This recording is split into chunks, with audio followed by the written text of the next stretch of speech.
Salam sejahtera hadirin dan hadirat yang saya hormati sekalian. Terima kasih kepada semua kerana hadir bersama kami pada petang ini dalam acara Hari Mastra yang julung-julung kali diadakan. Nama saya Amirul Hakim, salah seorang sahabat sastra dan juga pengacara anda pada petang ini. Selamat datang kepada pengerusi Majlis Bahasa Melayu Singapura, Encik Fahmi Aliman, pengerusi Jawatan Kuasa Persuratan Majlis Bahasa, Dr. Azhar Ibrahim, Profesor Haji Rahmat, ahli-ahli Majlis Bahasa Melayu Singapura, sastrawan-sastrawan yang kami segani, sahabat-sahabat sastra dan hadirin sekalian. Acara Hari Mastra diadakan hari ini untuk mengenal titik permulaan penubuhan Mastra atau Majlis Sastra Asia Tenggara pada 12 Ogos 1995. Acara hari ini bertujuan untuk menyambut penyertaan Singapura dalam Mastra sebagai anggota negara sejak tahun 2012. Untuk makluman semua, keanggotaan Singapura dalam Mastra diwakili oleh Majlis Bahasa Melayu Singapura. Acara hari ini juga diadakan sempena program Cita Bicara, iaitu sebuah inisiatif Jabatan Pengajar Melayu NUS bersama Arts House Limited.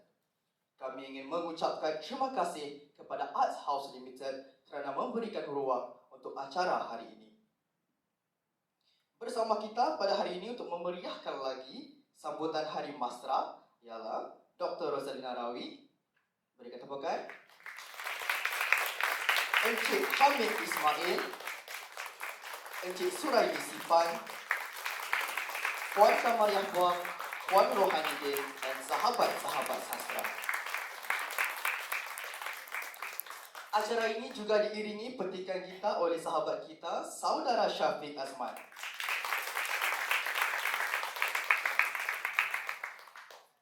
Sebagai pembukaan majlis, izinkan saya mengundang sahabat sastra Muhammad Ilya Kamsani untuk menindangkan lagu yang berjudul Tekad yang merupakan puisi karya almarhum Cikgu Muhammad Latif Muhammad yang pernah dipopularkan oleh kumpulan Nuradi. Dipersilakan Saudara Ilya yang akan diiringi petikan kita oleh Saudara Syafiq Azman.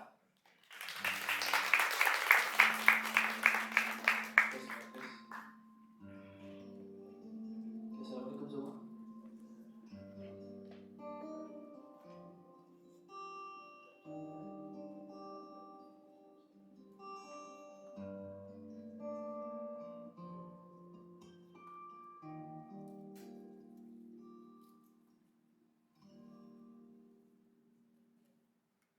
Jika malam ini akan beringai juga, kan ku pimpin tangan anak-anak bangsa menuju telaga benih merah jingga, tanda perjuanganku kembali bermula.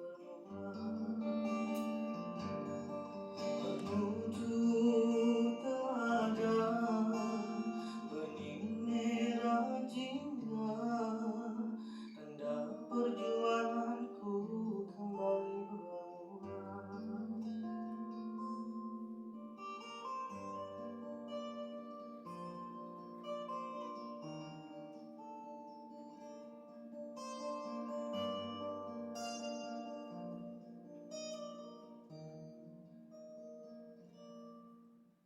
Jika berseri nasib pengantin, kan ku bakar malam ini dengan api lilin, dengan bunga di tujuh musim, tanda kembalinya jebat berkeris adil.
kasih Saudara Ilya dan Saudara Syafiq. Mari kita berikan tepukan yang gemuruh sekali lagi buat Saudara Ilya.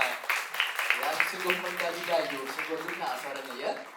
Baiklah, kini kami akan meneruskan majlis dengan mengundang pengerusi Majlis Bahasa Melayu Singapura, Encik Fahmi Aliman, untuk memberikan kata adu-aduan. Dipersilakan Encik Fahmi.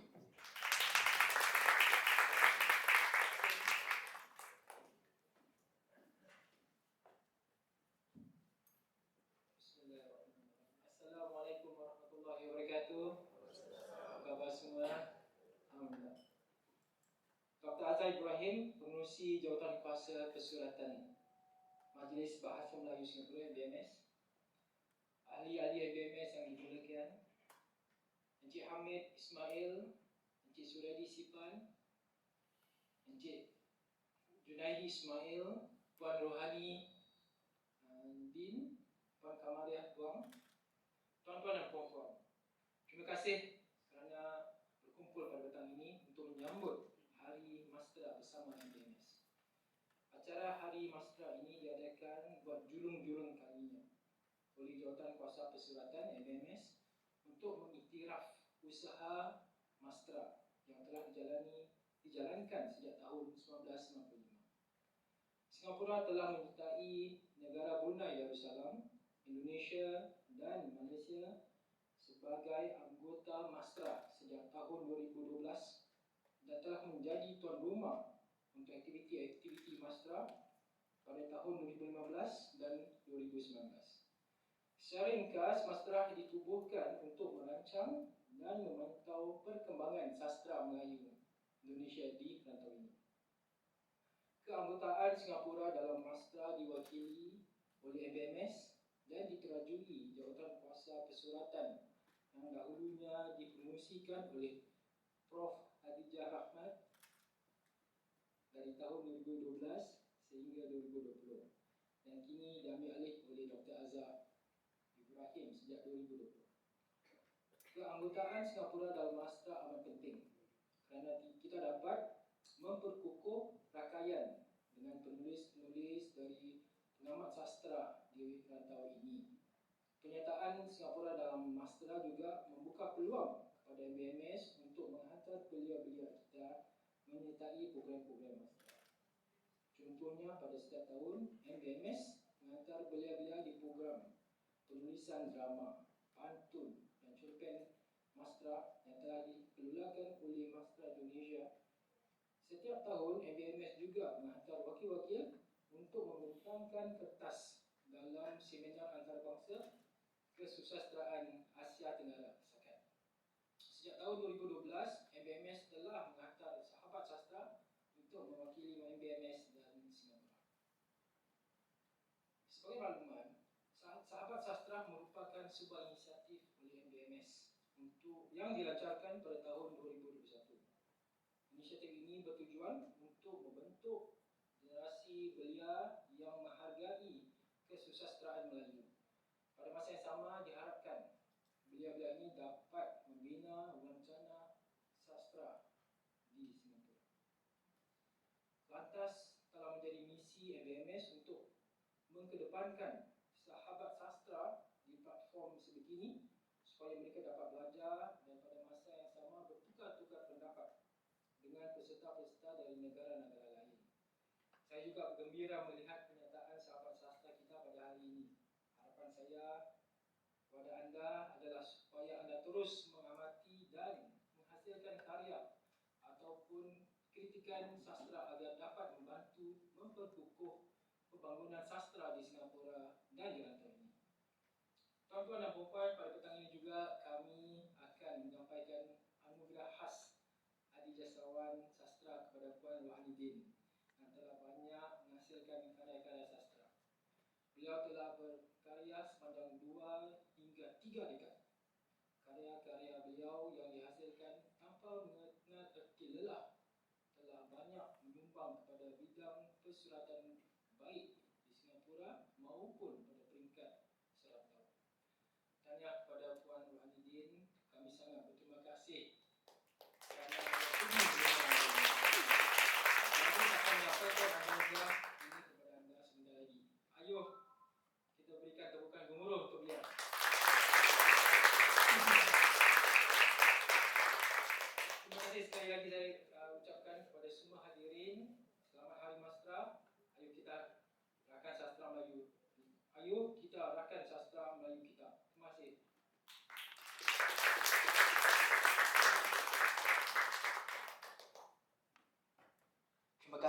Encik Fahmi.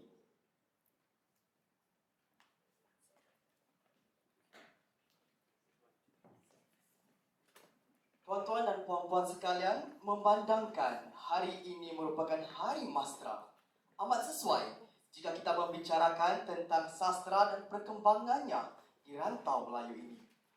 Sememangnya rantau ini sangat kaya dengan khazanah kesusastraan dan potensinya juga tidak ternilai. Dengan itu, izinkan saya mengundang pengerusi jawatan kuasa pesuratan Dr. Azhar Ibrahim yang juga merupakan seorang pensyarah kanan di Jabatan Pengajar Melayu di NUS. Beliau akan menyampaikan ucap tamanya yang bertajuk Kenapa Nusantara Mesti di Hati. Dipersilakan Dr. Azhar Ibrahim.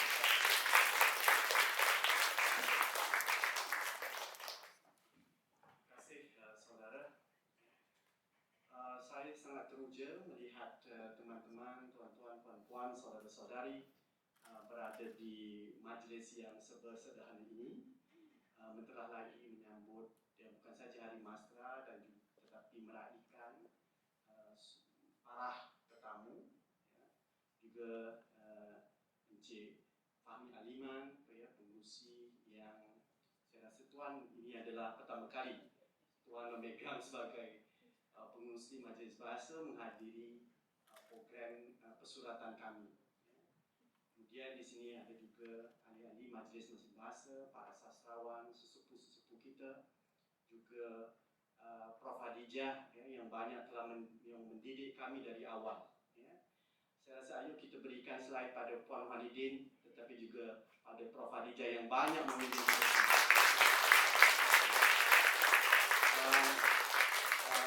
Untuk makluman tuan-tuan, kita juga ada para sahabat sastra kita yang muda-muda. Inilah harapan bangsa kita, komuniti sastra kita. Boleh tak adik-adik kita berdiri untuk Cik Aliman nampak walaupun gelap sedikit.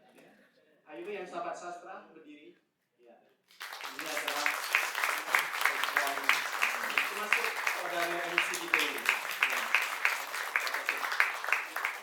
Baik, ada cikgu-cikgu di sini, ada aktivis sastra, ada pelajar, ada peneliti, dan juga kita ada tetamu 3 dari Indonesia yang sebenarnya pagi tadi dengan saya baru seberang dari Tanjung Pinang. Kita sampai jam 11. Terima kasih Dr. Linda Sunarti, Cik Fatia dan Dr. Afriyadi untuk sama dengan semangat Nusantara itu. Baik teman-teman, saya tidak berpanjang lebar, selalu kuliah saya 3 jam. Tapi hari ini saya harus padatkan mungkin 10-15 menit. Kenapa Nusantara mesti di hati? Mana tahu satu hari ada orang boleh tulis lagu ini pula. Dewasa ini terdapat banyak minat mengenai perihal Nusantara, sama ada dari pemerhati maupun dari luar rantau ini. Kekata Nusantara secara konseptual telah dimaknakan dengan pelbagai pengertian dari masa ke masa dan dari tempat ke tempat. Dari teks Jawa klasik, kekata ini timbul apabila Gajah Mada membuat sumpah palapa dengan ikrar bahawa selagi Majapahit tidak menakluki seluruh rantau, termasuk Temasek waktu itu, Nusantara ini beliau tidak akan makan buah palapa tersebut.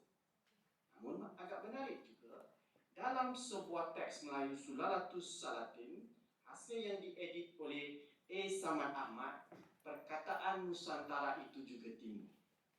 Pada zaman nasionalisme awal di Indonesia, perkataan ini telah diusul oleh Ki Hajar Dewantara sebagai rujukan kepada Hindia Belanda Timur, juga oleh Ernest Douwes-Dekker yang menggunakan kekata insulin, yakni mereferensi kepada Nusantara.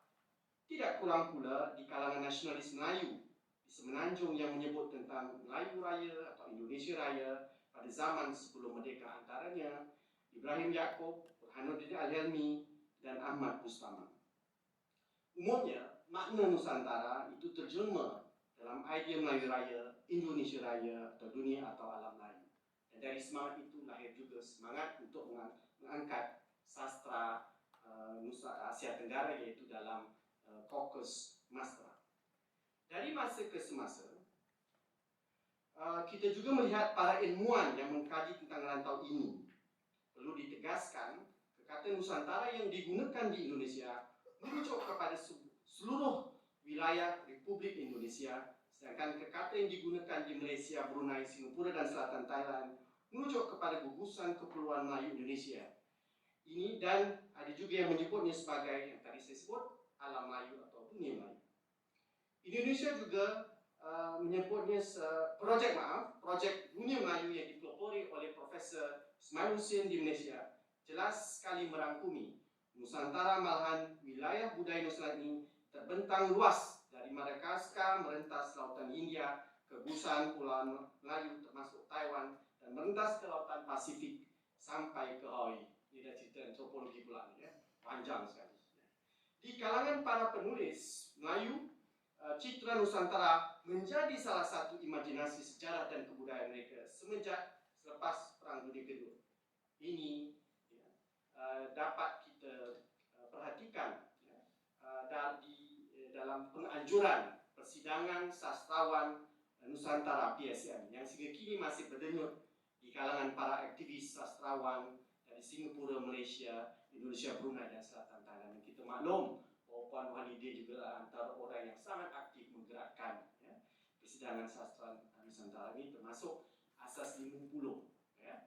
Baik teman-teman, di peringkat yang lebih formal, Majlis Sastra Asia Tenggara MASTRA mencerminkan kecenderungan ke arah kesempurnaan budaya, bahasa, seni dan pemikiran. Sehingga hari ini Nusantara semakin menjadi jenama identiti. Macam-macam kita dah dengar Islam Nusantara, termasuk lagu Nusantara, batik Nusantara, dan yang terakhir juga kita maklum bahawa nanti sebuah ibu kota yang baru akan didirikan di Indonesia pun namanya Nusantara. Jadi bila lepas tu mabuk sikit nak gunakan Nusantara yang mana ni? Terletak antara barat dan timur, rantau kita telah menjadi laluan perdagangan utama. Lapisan peradaban yang pernah hadir memperkayakan budaya kita dari masa zaman batu hinggalah pembentukan peradaban kuno yang berlapik dari peradaban luar, yakni Hindu, Buddha dan Cina yang masuk ke rantau ini, sehinggalah penyebaran Islam dan bertapaknya kuasa Eropah dalam penjajahan. Artinya ini adalah lapisan-lapisan kebudayaan yang memberikan inti kepada dunia Melayu ini. Hampir semua peradaban besar bersentuh dan mempengaruhi peradaban Nusantara, sehingga akhirnya peradaban kita tidak bisa nasabkan dari hanya satu sumber pada peradaban yang dominan. Di samping tidak pernah pula kita mendakapi pengaruh dan unsur luar tadi secara total. Maknanya ada pengambilan yang secara kreatif, dipanggil creative genius di situ. Setiap sudut dan daerah pula mengembangkan ciri masing-masing, baik dari sastra, bahasa, adat resam, estetika, struktur politik dan sebagainya. Baik, kalau kita lihat teman-teman, Bapak Ibu yang saya hormati, tidak diragukan lagi, mengiktiraf Nusantara sebagai identiti peradaban adalah suatu kewajaran agar kajian ke depan ataupun kita merenung karya-karya Nusantara bisa kita lakukan dengan melihat rantau ini sebagai warisan kolektif. Tetapi sayangnya suara-suara kreatif dan kritis yang melihat sebagai daerah keserumpunan belum lagi terdengar atau idenya tersebar meluas. Yang banyak terdapat adalah seruan para budayawan, sejarawan dan sastrawan yang betapa niatnya baik dan mengangkat keserumpunan Nusantara, tetapi tidak pula berbekal dengan cara berfikir yang kritis terhadap rangka fikir kolonial atau neokolonial yang masih mendominasi cara kita memandang rantau kita itu sendiri. Akibat kerana dijajah oleh dua kuasa yang berbeza, iaitu British dan Belanda, kini kita telah menetapkan sepadan kolonial yang mereka ciptakan menjadi budaya Malaysia, budaya Indonesia, ataupun budaya Brunei, ataupun budaya Singapura. Imajinasi kolonial ternyata dipaksakan ke atas kita dan ia masih berlarutan hari ini. Pastinya ada gerakan kebudayaan yang mahu memperbetulkan ini dan saya rasa antaranya adalah tugas MASTRA. Makanya sudah sampai kita mengarus pedanakan Nusantara dalam imajinasi dan aksi. Ini bukanlah suatu yang mustahil selagi kita melihat budaya dari rantau, dari rantau kita sebagai sebahagian dari sebuah peradaban dan bukan disempitkan oleh perbatasan geopolitik. Ke depan, budaya Nusantara akan terus mengembang dan membangun dengan diperkaya oleh dinamika dalaman dan luaran. Ini sedikit kalau teman-teman lihat dari pemaparan saya, macam-macam. Kalau satu waktu saya sekolah menengah dulu ada irama Nusantara, siapa pernah ingat? Ya, Cik Fahmi pasti ingat lah, zaman-zaman Cik Fahmi. Ya, irama Nusantara. Ya. Kalau adik-adik ini belum tahu nih irama Nusantara. Jadi agak menarik, ada jenama Nusantara yang terpakai di mana-mana. Ya, jadi itu mengimajinasikan kepada kita, ya, bahwa ada sesuatu keterikatan yang boleh. Yang saya mau sebut, kesedaran kenusantaraan sebelumnya belum agak mapan. Ya, jadi dalam pengertian banyak usaha yang boleh kita lakukan. Sayangnya, di saat kita melihat jurang kejahilan kebudayaan atau literasi yang rendah tentang kebudayaan, datang pula gempuran globalisasi yang melihat moderniti dalam bentuk Amerikanya sebagai satu-satunya moderniti yang maju dan bermutu. Ya. Tapi kalau kita bijak, ya, membingkaikan Nusantara sebagai sebagian dari Global South, mungkin dia akan mengedepankan wacana Nusantara dengan lebih adil. Ini adalah kerja-kerja ilmiah yang harus dilakukan, termasuk kerja-kerja kebudayaan. Ya.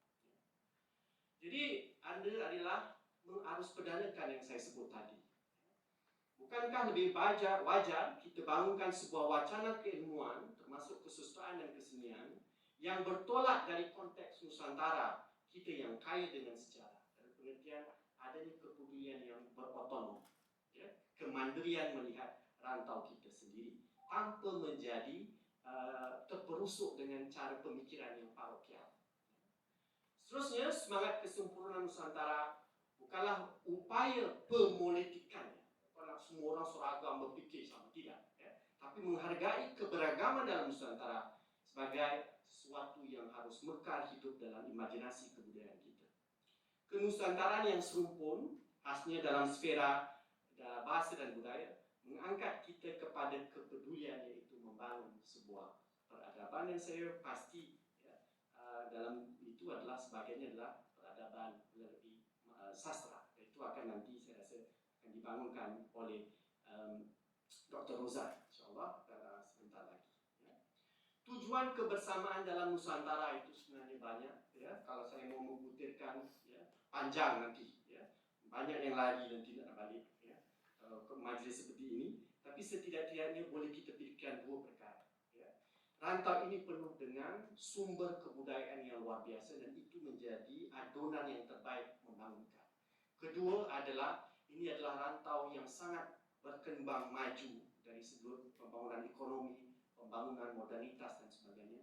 Itu juga menjadi kekuatan untuk kita membangunkan sebuah Nusantara. Dan moga-moga Hari Mastra seperti ini sekaligus bukan saja mengakrabkan kita dengan negara-negara sahabat dalam Mastra, tetapi juga mengingatkan kita tentang Nusantara itu sendiri.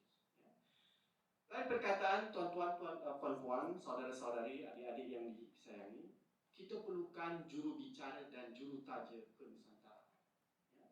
Dan saya lihat wadah Mastra itu memungkinkan ke arah itu, tetapi yang lebih penting adalah para sastrawan kita. Para sastrawan kita lah yang mendekatkan kita dengan dunia Malaysia, dunia Indonesia, dunia Brunei, dunia Selatan Thailand, dan dunia Selatan Filipina. Dengan imajinasi sastra, dengan lewat Mastra, kita sama-sama dapat membangunkan, ya, sebuah suatu komunitas sastra bukan saja yang mapan, tetapi juga suatu arena kesusastraan yang kaya. Yang satu hari tujuan akhirnya adalah kita masuk dalam gelanggang the Global South. Kalau kita belum masuk dalam gelanggang Global South, berarti kita belum lagi dapat menyumbang kepada sastra dunia. Harapan kita harus ke situ lebih besar. Bukan sekadar hanya menulis untuk komunitas kita, menulis untuk kemanusiaan yang lebih besar. Ya. Saya rasa dengan itu saya ingin menutup, tetapi teman-teman, saya nak tunjukkan buku ini, Senandung Tanah Merah, yang kebetulan sengaja saya pilih, telah dihimpun oleh Puan Rohanidin. Dan buku ini kalau lihat, 5 negara para pemantun dikumpulkan oleh Puan Rohanidin. 6 negara. Di sini ada tulis 5. 6 lah kalau semua. Jadi Senandung Tanah Merah tadi Dr. Linda Sunarti tanya saya, ada tak syair Tanah Merah? Saya kata tak ada, doktor. Sekali saya tengok di bookshelf saya, ada Senandung Tanah Merah. Jadi saya mengkoreksi Bu. Jadi ada puisi terakhir, saya fikir yang ditulis oleh Puan Rohanidin sangat kena. Dan itu mengajak kita, ayo bersama memikirkan Nusantara yang gemilang ini. Di antara sirih beradat pinang, di jari 10 sembah berlalu. Jiwa melirih ketika mengenang, usah mengeluh, semua dah berlalu. Dan ini bukan pesimisme. Ini sesuatu yang bangun benda yang lebih bagus dan lebih baru. Dan saya rasa semangat dari itu, kita sama-sama menyambut Hari Masra ini. Teman-teman di seluruh wilayah ini menyambut Hari Masra pada tanggal yang berbeza-beza. Tapi di sini pula kita menyambutnya pada tanggal yang bertuah ini, 19 Ogos hari ini. Terima kasih Encik Aliman kerana bersama dengan kami, para sastrawan kita yang nanti akan melantunkan puisi dan juga pada Puan Rohanidin. Sekian. Wabillahi taufiq wal hidayah. Wassalamualaikum warahmatullahi wabarakatuh.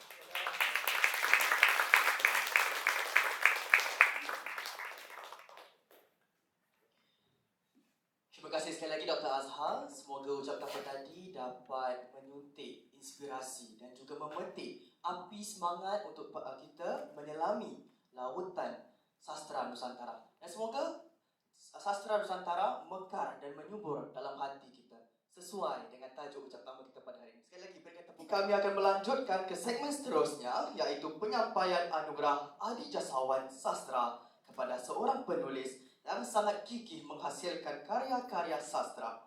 Beliau telah menulis sejak tahun 1997, iaitu ketika beliau berusia 44 tahun. Beliau juga sering mengembara di rantau ini dan dapat bertemu dan menjalin rangkaian dengan penulis-penulis di Malaysia, Indonesia dan Brunei, serta menghasilkan pelbagai antologi puisi bersama-sama mereka. Tuan-tuan dan puan-puan sekalian, sebentar lagi anugerah Adi Jasawan Sastra akan disampaikan kepada yang tidak lain dan tidak bukan Puan Rohanidin. Mari kita berikan tepukan untuk beliau. Namun sebelum itu, izinkan saya untuk mengundang Puan Kamariah Buang, seorang yang tidak asing dalam arena puisi di sini. Beliau akan memberikan sepatah dua kata khas untuk Puan Rohanidin. Dipersilakan Puan Kamariah.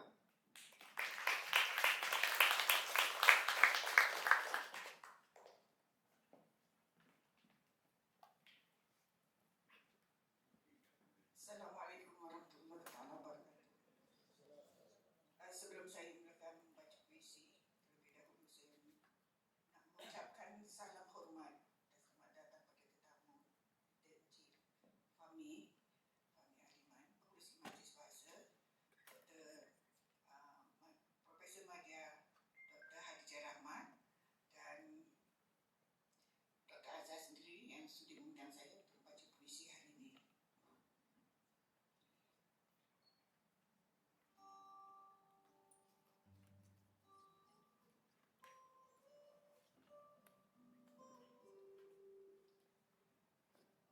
Buatmu Bunda Rohanidin. Bunda, kelopak matamu sering terusik dan basah dengan air mata. Jiwamu mengheret harapan yang membuat dalam kehidupan. Kau tabur cinta di celah awan gemawan, sehingga terasa hidup berlindung di bawah kamar api. Kau ibu senusantara. Kau buat anak-anak di sekelilingmu penuh cinta. Rindumu merentas lautan. masing tidak berpaling. Engkau berkarya di sudut masa, mematahari dengan pena di jari, demi karya membukit lagi. Hari ini Bunda, langkahmu tidak segagah hati. Berbekal kecekalan dan dalam memetik bintang. Jiwamu masih berombak, berkocak di sudut impian. Memberontak sepanjang jalan, dalam mencongak kemanisan, menerap kecintaan padanya. Melayarkan mimpi menjadi kenyataan, hingga ke saat ini kau masih menyedur lautan. Biar berkocak ombak di bedah 1000 harapan, sampan kertas tetap layar, mengheret bagasi entah ke mana pergi.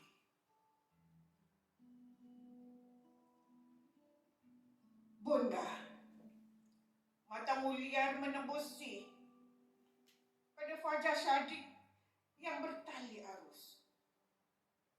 Jejakmu pada kerikil mulus, tenang merentasi. Aduh, siapa pun tak pasti ke mana ia akan pergi. Bertemankan bagasi terisi, bukan lari, tapi memberi. Isi bagasi dimutar lagi dan lagi, hasil karya bertukar ganti. Uang? Mungkin tidak. Mengharap karya dapat dikongsi.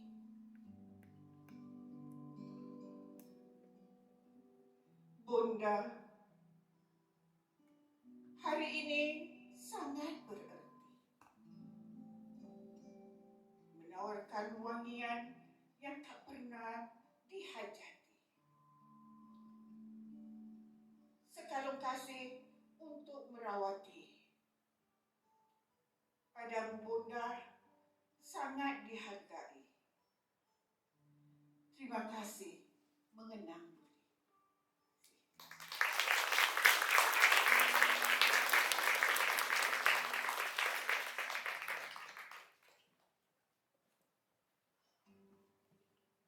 Terima kasih Puan Kamaria. Kini izinkan majlis untuk mengundang pengurusi Majlis Bahasa Melayu Singapura Encik Fahmi Aliman dan pengurusi Jawatan Kuasa Persuratan Majlis Bahasa Dr. Azhar Ibrahim ke pentas untuk segmen seterusnya.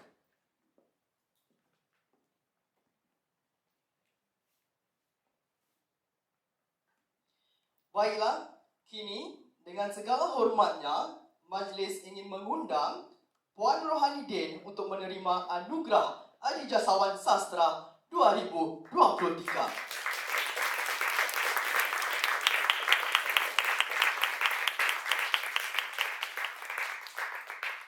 Dipersilakan Puan Rohanidin.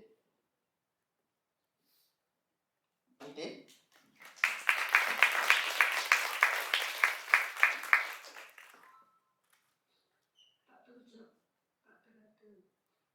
Assalamualaikum warahmatullahi wabarakatuh.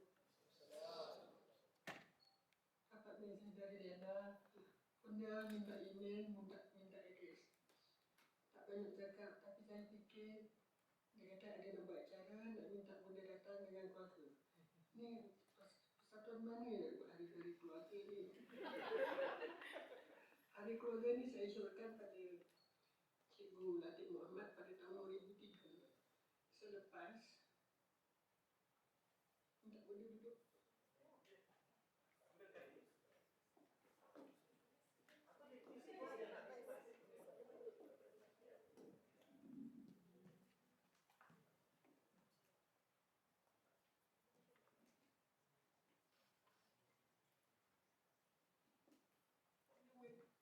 Bunda memang belum sihat.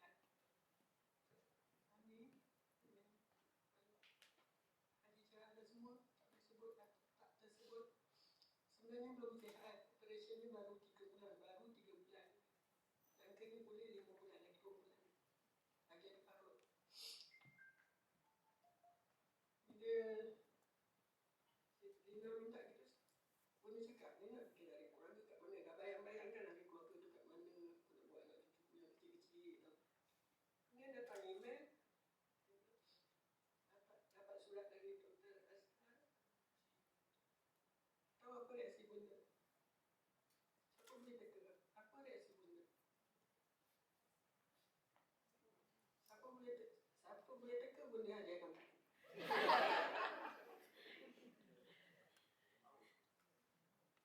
Apa reaksi bunda bila dapat email tu?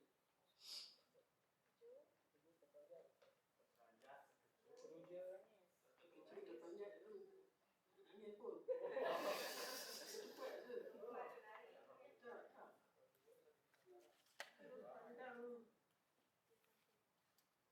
Terus pandang keluar pintu. Allah!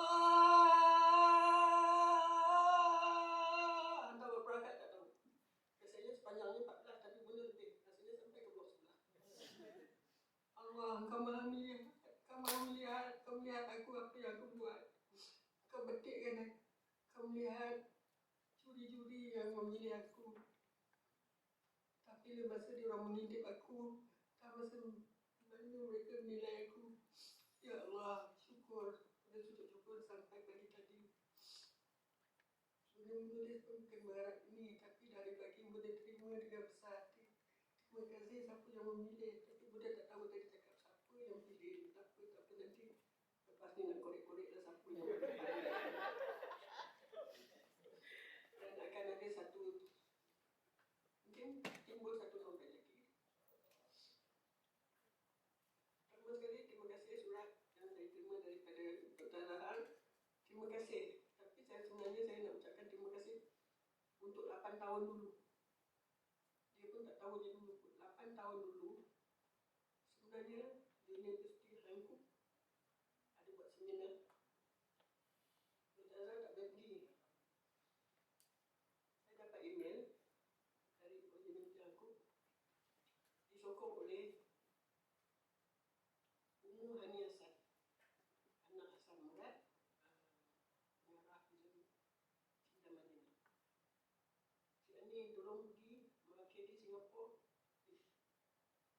Mana boleh cakap? Tak boleh lah. Cik Ani pergi je. Cik Ani tak boleh cakap Korea. Tak payah cakap Korea. Kat mana? Kat Jakarta. Kat Malaysia boleh? Boleh. Sekali pergi, seminar tu 3 hari. Banyak pengalaman saya buat dapat. Itu boleh jadi satu buku yang terbanyak, mungkin saja 700 muka surat tapi tak tertulis lagi. Dibawa ke setiap wakil menceritakan kemajuan negeri dia.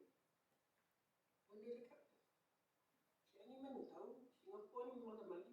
Apa nak cakap lagi, tak payah cakap lah kan. Memang Cik Ani jadi pemerhati saja kata dia. Sampai begitu, tak ada wakil dari Singapura sampai gitu. Cik Ani jadi wakil je. Baiklah, pergilah. Tercorok lah. Sebab yang lain semua tu profesor-profesor. Cik Ani semua Puan Rohani. SPM pun tak pas Cik Ani tu. Cakap lagi. Dan Cik Ani perhatikan apa yang mereka cakap. Oh, itu tentang pertanian, itu tentang perdana, itu tentang makanan, itu semua. Baik. Cik Ani diam je. Rohani nak cakap, tak. Umum cakap pemerhati. Hati je orang cakap. Last sekali, hari yang ketiga tu pergi Melancong, pergi melawat posko kata-kata yang bikin steel. Dari situ Cik Ani dapat pelajaran, pengalaman. Steel yang dapat cantik tu dibikin dari 7 jenis pasir. 7 pasir dia pula bukan satu macam warna. 7 macam. Ada biru, ada pink, ada kuning. Cantik lah. Tapi tak boleh. Itu semua rahsia dari Korea. Dan di situ ada 6 pelabuhan kayanya dia untuk mengimport ekspor. Jadi masing-masing ada disertai oleh Laos, Kampuchia, India, Filipina, Indonesia, Semua cakap gitu. Lepas tu, kaki kan buat semua gitu. Lepas tu hari yang paling menghabiskan lepas sarapan, sebelum tu jangan cakap. Saya boleh cakap tapi musim ni tak boleh kalau buat cakap boleh kan. Tu Mr. Yang apa? Tu kan. Profesor tu. Dia cakap, saya ambil orang Malaysia lah jadi jurubahasa. Kali bila lepas sarapan tu, berani nak cakap, dia cakap tentang pendidikan kita kat Singapura, mendapat perhatian orang-orang sana. Satu, pendidikan. Keduanya tentang pekerjaan, tentang nombor satu. Airport nombor satu, judi nombor satu, semua nombor satu. Semua ni semua Singapura akan jadi nombor satu. Tepuk tangan. Last sekali, saya ceritakan tentang transport. Masa tahun 2015 tu, bas belum sekerap sekarang. Tapi Cik Ni dah dapat maklumat lah dengan kita. Saya nak cerita penulisan yang ketiga ialah tentang transport. Transport Malaysia Singapura adalah yang terbaik di Asia. Orang Malaysia cakap lah Singapura kecil. Cakap macam tu. Ya, Singapura kecil. Tapi saya tahu Singapura ni dia tiru daripada Turki. Tahu Turki? Turki tu dia ada benua Asia, ada benua Eropah. Macam mana dia boleh dapat transport dia bagus. Jadi masa 2015 tu saya cerita, sekarang bas 3 minit 1. Sibuk. Kereta api pun 3 minit 1. Tapi akan ada satu masa 1 minit 1, iaitu 2018. Betul? Dan company bas, syarikat bas yang berjaya dapat tender di Singapura adalah syarikat daripada Korea. Orang Korea bangun berpukul. Cakap masih Pak Cukang lagi kan? Boleh pun berani cakap. Kalau aku cakap ni semua dah. Kalau aku cakap awal yang Korea ni bangga dengan berani angkat naik kan? Jadi last lah kan? Alhamdulillah. Sekurang-kurangnya saya ni dapat menceritakan apa yang berlaku di Singapura bersangkutan dengan Korea. Itu terima kasih. Dr. Razak kalau tak pergi, boleh pergi.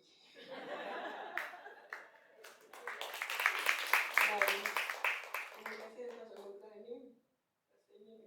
Rasanya Cik Ni dah nak tutup komputer sejak sakit ni kan. Tak buka pun. Daripada bulan 1 dulu tak buka, baru buka. 2-3 hari tu sekali nak cakap nak hantar email, baru buka. Dia tak buka. Alhamdulillah, sambung lagi dapat ini insyaAllah. Terima kasih.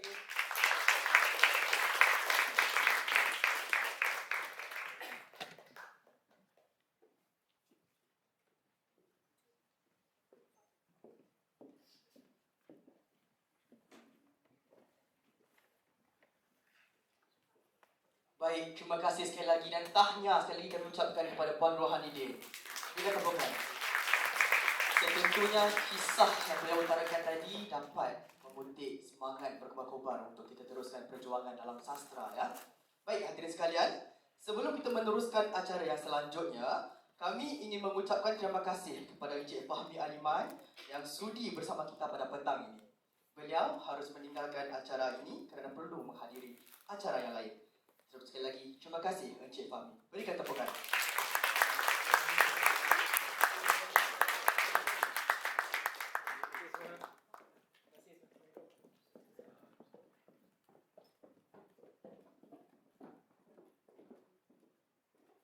Baiklah, untuk meneruskan acara selanjutnya, kami ingin mengundang Dr. Rosalina Rawi untuk menyampaikan ucapan beliau yang bertajuk Sastra Tanpa Amarah. Dr. Rosalina merupakan seorang pensyarah di Jabatan Bahasa dan Budaya Melayu Kumpulan Akademik Bahasa dan Budaya Asia NIE NTU. Dipersilakan Dr. Rosalina.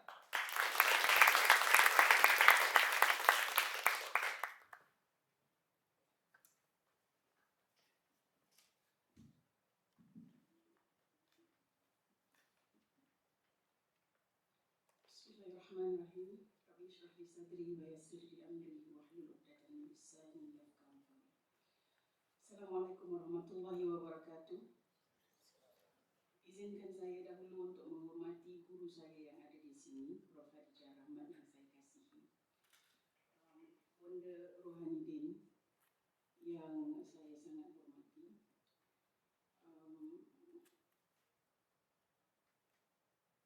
Cikgu Suraidi Sipan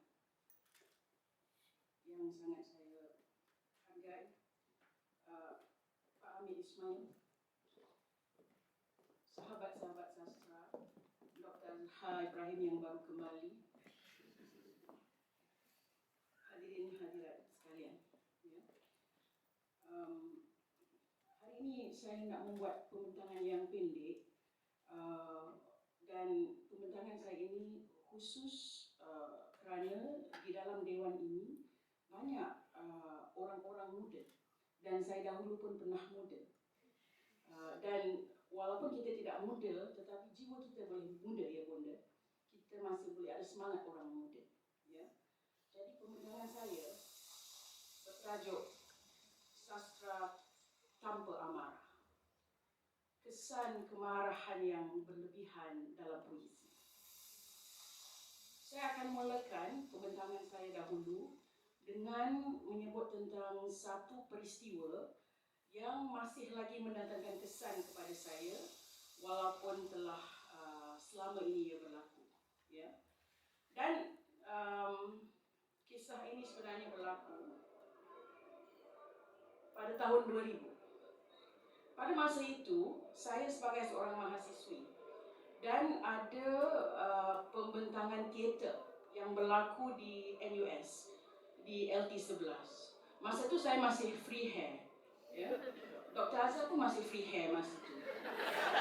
Dan Dr. Azhar punya free hair masih blonde, lebih blonde daripada sekarang. Saya ingat lagi.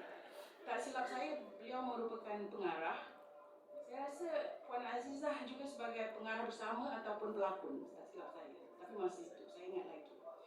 Dan tetamu kehormat pada hari itu adalah arwah Pak Masuri SN.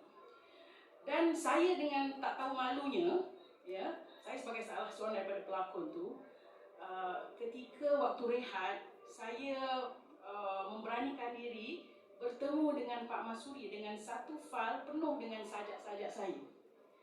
Dan ini semua sajak-sajak yang saya tulis semasa saya di universiti. Ini orang-orang muda di universiti yang melalui tahulah pelbagai perasaan, break up, love, ya, perasaan, putus cinta, balik cinta dan sebagainya. Satu file tu saya tak tahu kenapa muka boleh begitu tebal untuk jumpa Pak Masuri. Pak Masuri boleh tak baca sajak-sajak saya? Ya. Dan kemudian ini yang beliau beritahu kepada saya yang saya ingat masih lagi sampai ke hari ini. Bahawasanya, Rosa, sastra itu tidak perlu marah-marah, tidak perlu mengeluh. Sastra itu indah. Dan kalaupun Rosa nak menulis tentang perkara yang menimbulkan marah, cari keindahannya. Dan kata-kata beliau ini meninggalkan kesan kepada saya sehinggalah hari ini. Kerana saya masih merasakan bahawa kadang-kadang dalam penulisan, terutama oleh anak-anak muda ataupun di kalangan kita ini, kita masih menulis dengan begitu banyak rasa amarah. Ya? Dan saya rasa ada baiknya saya mengupas sedikit tentang baiknya kita mendekati sastra tanpa amarah. Ya? Puisi, peranan puisi untuk menyampaikan emosi itu. Memang ada banyak emosi yang dapat disampaikan melalui puisi.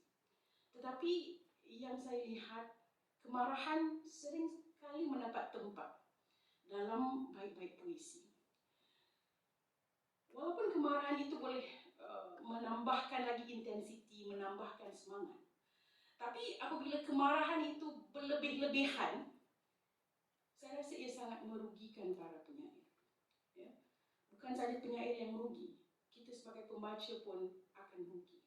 Ya? Apabila terlalu banyak emosi marah itu, ya, yang akan hilang adalah kesantunan dalam sastra, nuansa dalam sastra. Kerana kemahiran yang berlebihan dalam puisi akan membataskan kemampuan seorang penyair itu untuk menyampaikan emosi-emosi yang lebih kompleks, emosi-emosi yang mungkin boleh disampaikan dengan cara yang lebih efektif. Ya. Apabila kemarahan itu terlalu dominan, timbul ketidakseimbangan dan julat emosi puisi itu menjadi kurang. Ya. Akibatnya, kesan terhadap pembaca itu kurang. Ya. Kerana emosi kemarahan itu terlalu berlebihan, sehingga kita sebagai pembaca rasa terasing kerana ada beban tempias rasa marah. Beban marah yang ditulis oleh seorang penyair itu menjadi satu beban besar ke atas pembaca. Dan ini saya rasa bukan sesuatu yang sihat. Apabila seseorang itu menulis dengan penuh kemarahan, juga akan timbul polarisasi, pemisahan. Dan dalam zaman ini, di mana kita hendak meningkatkan lagi kepaduan sosial kita, puisi yang terlalu banyak menekankan rasa marah pasti akan memperburuk konflik yang sudah ada. Tak habis-habis nak marah aja, tak habis-habis nak gaduh aja, nak tak puas hati aja. Tak boleh. Bagi saya, mungkin ini secara pribadi, itu bukan beban yang saya hendak bawa. Ya, kerana beban itu tidak mengizinkan saya untuk menikmati sastra. Ya, dan ia menjadi garis pemisah. Sebagai penyair, saya rasa penting untuk prihatin tentang potensi impak karya anda ke atas kesedaran yang kolektif. Ya. Yang penting tadi ada juga disebut oleh Dr. Azhar, menunjukkan kepedulian dalam penulisan anda. Menulis untuk kemanusiaan yang lebih besar lagi dan melenyapkan keegoan itu. Jangan jadi antagonistik semata-mata kerana hendak jadi antagonistik. Marah kerana hendak marah dan tidak ada sebab lain daripada itu. Kerana kalau tidak, saya rasa kita akan hadapi ini satu kelelahan emosi.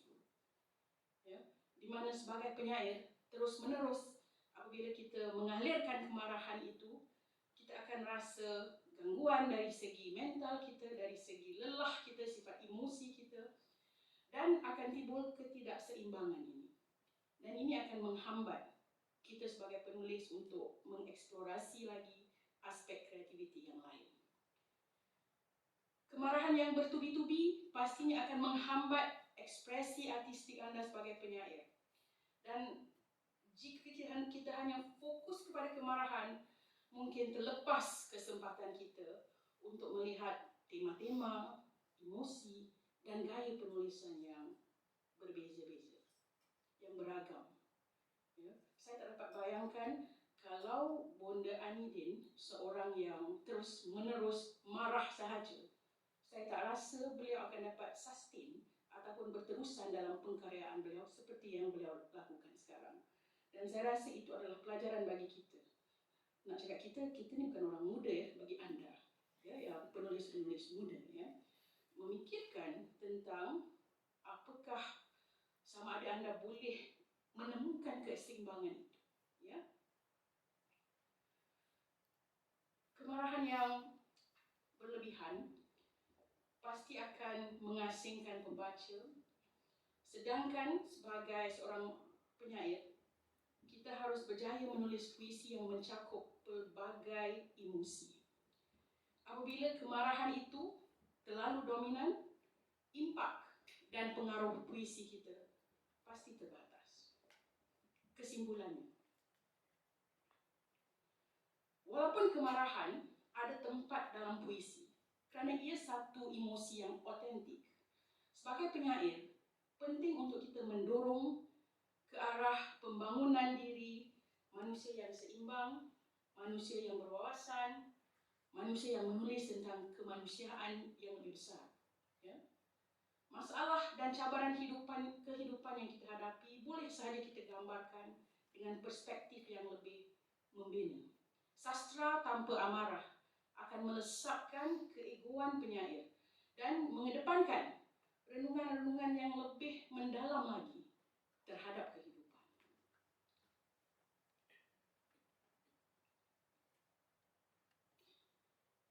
Izinkan saya mengakhiri dengan membaca saja oleh Pak Masudi SM, kita tidak bakal balik.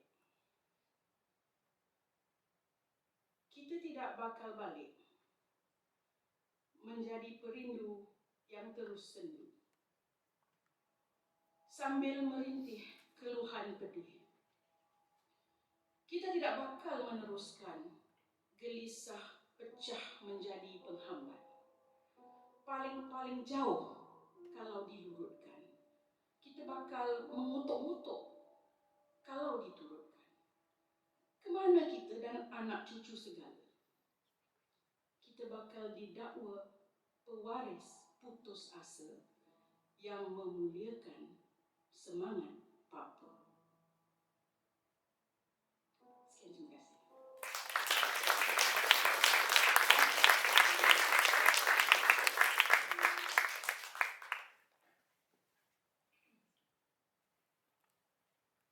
Baik, terima kasih Dr. Rosalina. Semoga perkongsian tadi dapat mendorong kita ya untuk kita memperhalus usaha-usaha kita dalam pemikiran, penulisan dan kritikan sastra dalam maju ke hadapan. Baik, memandangkan acara hari ini bertujuan untuk meraihkan sastra, segmen-segmen seterusnya akan mengetengahkan lantunan dan dendangan puisi, sajak, syair dan pantun. Diharapkan ini dapat menjadi pemanis dan pelengkap untuk acara hari ini. Lantunan-lantunan ini akan diiringi oleh petikan gitar saudara Syafiq Azman. Dan pertama sekali, majlis ingin mengundang Encik Hamid Ismail untuk melantunkan puisi. Encik Hamid seorang yang sangat dikenali sebagai seorang penulis skrip dan puisi. Beliau juga pernah menerima pelbagai anugerah termasuk anugerah Tun Sri Lanang pada tahun 2021 yang dianugerahkan oleh Majlis Bahasa sempena anugerah persuratan. Kini majlis ini menjemput Encik Hamid Ismail. Dipersilakan.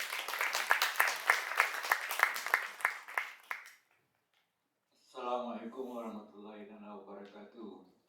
Tuan-tuan dan puan-puan yang saya hormati dan saya kasihi, terima kasih kerana mengundang saya dalam acara yang sangat istimewa ini dan untuk melantunkan suatu puisi. Tetapi setelah saya mendengar ceramah Dr. Roza ini, saya harus berhati-hati. Tak mau marah-marah, tak apa-apa. Tadi daripada rumah tu saya ingat saya nak pergi-pergi apa kan. Tapi saya terpaksa batalkan. Cuma apa yang saya nak katakan sempena Nusantara, keseluruhan Nusantara ni hari ini, saya sebelum nak membaca sajak saya ni, saya ingin nak berkongsi lah. Nak berbagi pengalaman tentang peranan laut, selat, tanjung dan sebagainya. Pada zaman dulu, selat laut tu adalah lebuh raya kita. Bermakna kita, negeri-negeri kita semua banyak hutan, banyak pulau, banyak bukit. Jadi perhubungan tu adalah laut dan selat. Jadi sama ada kita di Riau ke, kita di Jambi ke, kita di Melaka, kita di Selatan Johor, kita bukan berpindah, kita apa? Kita menghubungi saudara mara kita melalui sampan, kulit dan sebagainya. Itulah konsep Nusantara. Tapi bila dah ada penjajahan, laut tu jadi sepadan negeri. Dah jadi sepadan negeri. Jadi kita terpisah-pisah oleh penjajahan. Jadi hari ini sajak saya yang berjudul Pulangkan Kami ke Laut. Terima kasih.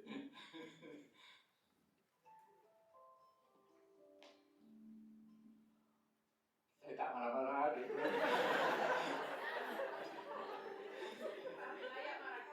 Saya kritis.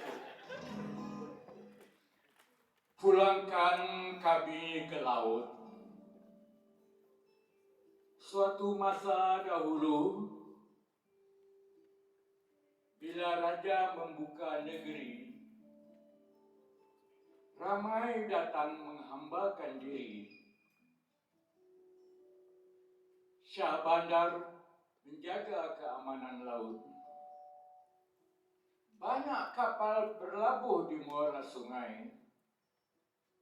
Selat Melaka, Selat Sunda, dan Laut Cina Selatan adalah laluan sampan panjang, lengkeng, lancang, dan Sabang. Langit biru terbentang rindu keberjauhan, ombak putih menggulung janji dan harapan. Hidup begitu santai di pesisiran yang landai, tidak pernah cemburu atau berkelahi. Pada Belanda, Pringgi, dan Inggris yang penuh berahi, digoda haruman lada, kayu manis, pala, bunga cengkeh.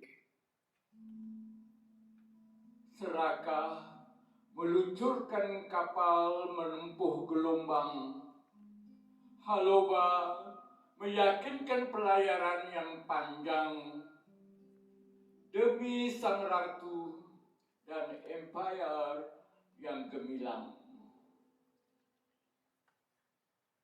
Ribut taufan tidak mengubah warna rambut anak kapal. Senapang dan meriam meletus api dalam sekam. Tahun 1824 yang malam, Selat Melaka menjadi sempadan. Tanah Melayu dan Kepulauan Riau jadi rebutan. Penjajah cukup lama menjarah maruah anak watan. Seperti mimpi buruk yang sukar dilupakan. Daun-daun kering berguguran dilanda bayu seteru. Embun pagi masih basah di tiang kapal sejarahmu. Angin selatan masih kencang mengembang layar hidupmu. Lalu, pastikan fungsi selat dan laut kembali berbakti, menyatukan alam Melayu seantero pulau dan negeri. Terima kasih.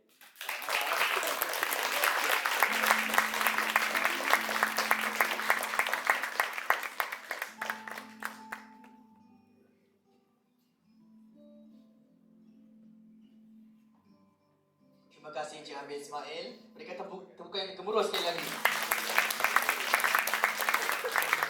Kini majlis ini mengundang Encik Suraidi Simpan Pulang untuk melantunkan puisi. Encik Suraidi seorang guru pesara dan penulis yang cukup disegani. Beliau juga pernah menerima hadiah persuratan bagi anugerah persuratan untuk puisi-puisi yang dihasilkannya. Dipersilakan Encik Suraidi.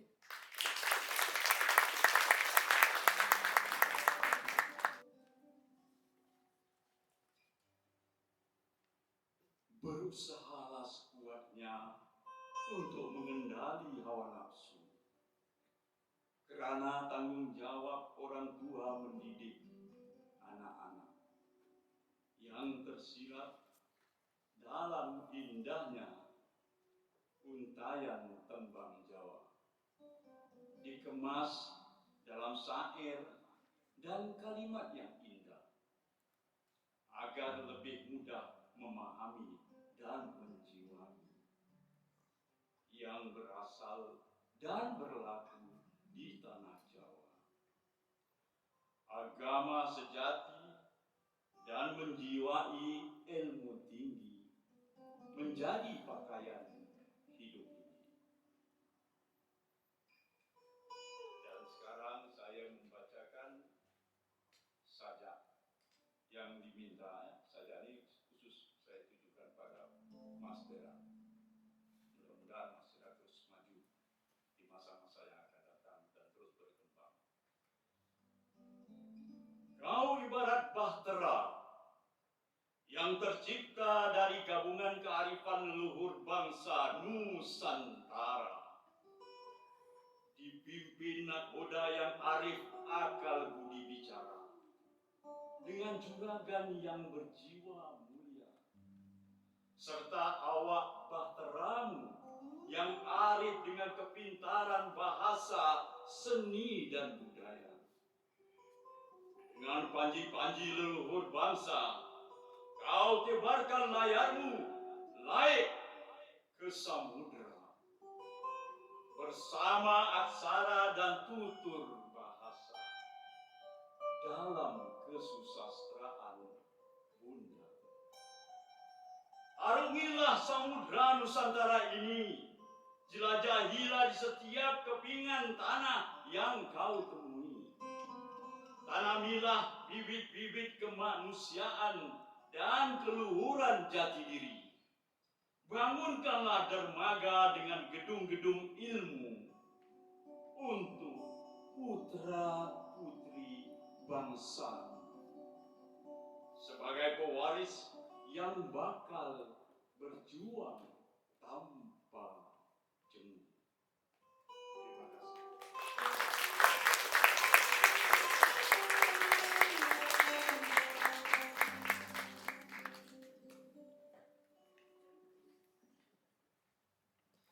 Terima kasih Encik Suraini Siban. Baiklah, untuk membangkitkan lagi semangat meraihkan sastra Nusantara kita, kini saya ingin mengundang teman-teman seperjuangan saya, para sahabat sastra sekalian, untuk ke depan bagi melantunkan puisi-puisi dari rantau ini, iaitu dari Brunei, Indonesia, Malaysia, Thailand dan Singapura. Sahabat-sahabat sastra yang akan tampil ke hadapan bagi segmen ini ialah Nora Azikin Muhammad Nur, Muhammad Tauhid, Muhammad Ilya, Ahmad Ubaidillah, Nurdiana Muhammad Dali dan Farah Salim. Kami juga turut mengundang Syahril Samri untuk melantunkan pantun-pantun terpilih. Dipersilakan semuanya.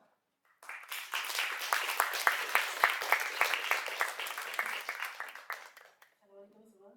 Saya akan bacakan puisi oleh Muhammad Latif Mohamed.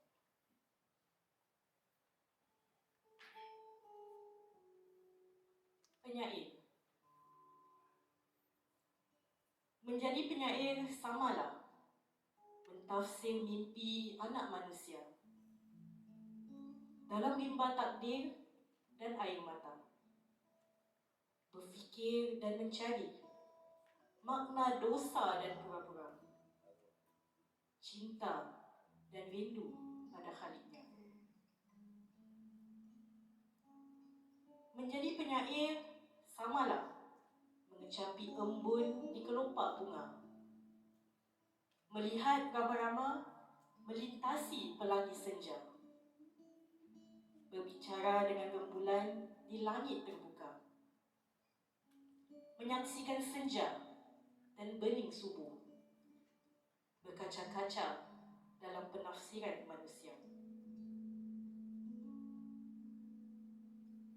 Menjadi penyair adalah berada dalam sebuah parlimen yang membendung impian rakyat untuk keamanan dan membasmi melarat, mentauhidkan cinta ilahi pada yang memerintah negeri, yang diamanahkan meninaikan pelamin manusiawi.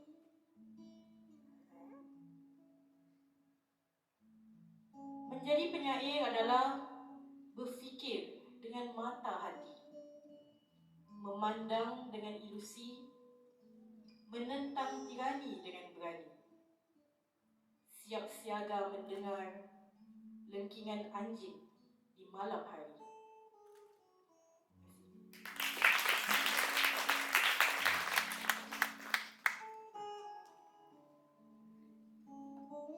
Assalamualaikum semua. Saya akan bacakan puisi daripada Yahya daripada Brunei.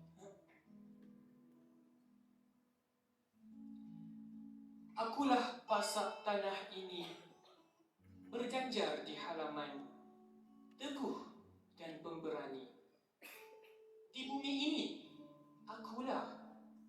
Di laut ini, akulah. Segala raja-raja, akulah. Segala patih-patih, akulah. Segala damung-damung, akulah. Segala hamba-hamba, akulah. Yang menyahan sinipit budai, akulah. Yang mendada hujan panah, akulah. Menahankan pedih sakit, memantan liang luka. Bukan aku si pugut pandan, tiada yang lepas kutanggungkan.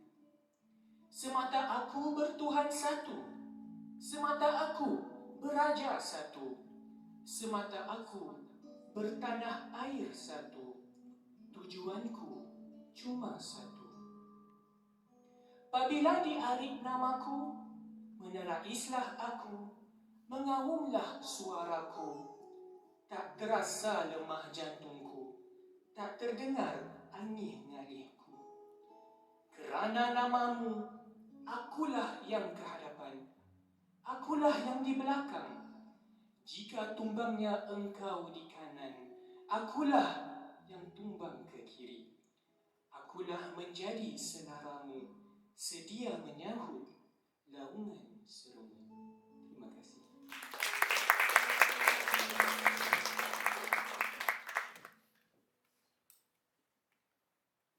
Assalamualaikum semua. Saya akan lantunkan puisi daripada Rendra yang berjudul Mengolah Gerak Nurani.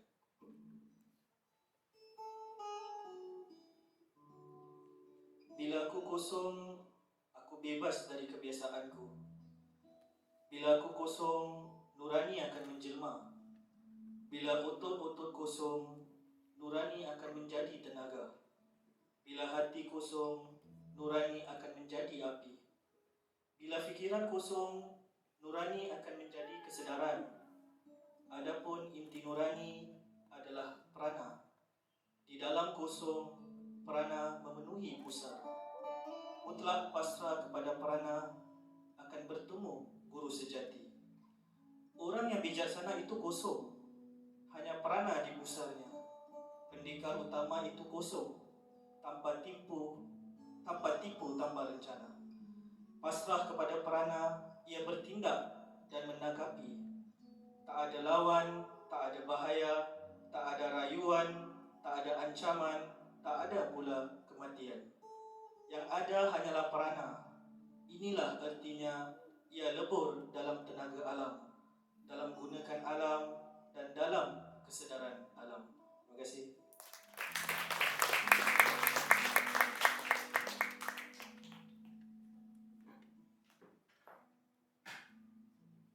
Assalamualaikum warahmatullahi taala wabarakatuh. Saya akan lantunkan puisi oleh Lutfi Ishak daripada Malaysia berjudul Syarah Sejarah 9. Puluhan cendekiawan reda berkongsi sebuah pondok. Bagi mereka berfikir tentang ruang rehat, kerja seorang penguasa dungu. Mengapa merebut ruang sempit dan sementara, sedang Tuhan menjanjikan syurga dan keabadian? Hati seorang cendekiawan tidak dilabuhkan ketika berlayar. Biar gelombang dan taufan menunggu pelayarannya. Bicaranya tidak bermula dengan warna kulit, kerana kebenaran tidak memilih warna bibir. Aksaranya tiada sempadan, tidak terbendung gunung dan lautan negerinya. Aksaranya tiada had, tidak terkepung tahun dan sejarah. Aksaranya melodi semua bangsa yang merindui senandung langit. Seorang cendekiawan cukup memartabatkan suatu umat. Satu serunya melebur belenggu dunia. Berbanding seorang penguasa, ratusan senapati ditagih. Jika tidak, sebuah negara bertukar panji. Kalau kalian mencari lautan tanpa dasar dan airnya sesegar salsabila, pergilah menemui cendekiawan. Di jiwa mereka laut itu terbentang. Terima kasih.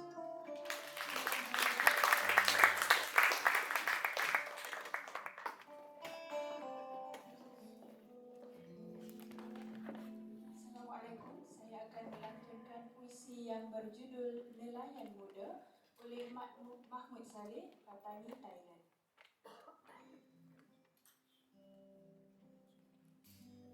Dari sebuah kampung pantai, di hadapan rumah kerangka, sebuah perahu kulit berangkat.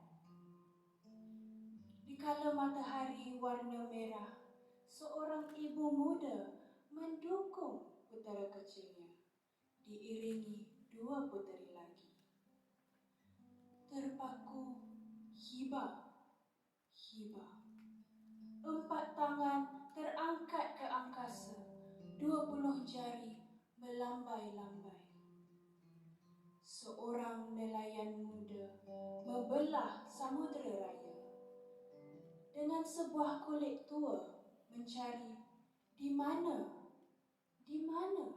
rezeki anak-anaknya.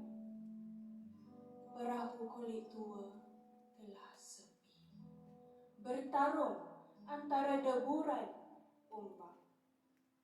Dalam rumah kerangka, ibu muda sukar memberikan jawapan. Harapan anak-anak sama ada boleh tak baju raya dibeli lusa. Terima kasih.